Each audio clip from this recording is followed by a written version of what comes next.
Hello guys, আজকের ভিডিওতে তোমাদের সাথে শেয়ার করব পুরীতে ডে 4 এ সারাদিন আমি কি কি খেয়েছিলাম। এই ছিল আমার আউটফিট। সকাল সকাল রেডি হয়ে বেরিয়ে গেছিলাম আমার খুব পছন্দের একটা জায়গায়, মানে ক্যাফে ও কুকিজে ব্রেকফাস্ট করব বলে। এখানে ফ্রেশলি বেকারি আইটেমস পাওয়া যায়, তাই সেখান থেকে নিয়ে নিয়েছিলাম আমার পছন্দের ব্লুবেরি চিজ কেক, যেটা খেতে দুর্দান্ত ছিল। তার সাথে নিয়েছিলাম একটা বাটার ক্রসও, এটা মোটামুটি ছিল, একটু ড্রাই লেগেছে আমার।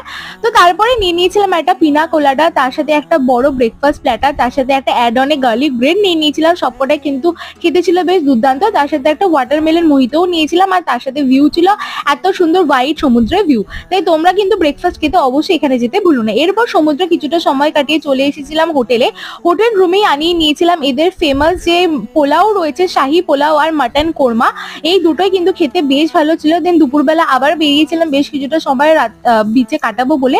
রাতের বেলা খেয়েছিলাম বাটার রুটি আর বাটার চিকেন। এই চিকেন আর বাটার রুটিটাও কিন্তু ছিল দুর্দান্ত। তো এইভাবেই কাটলো ডে 4।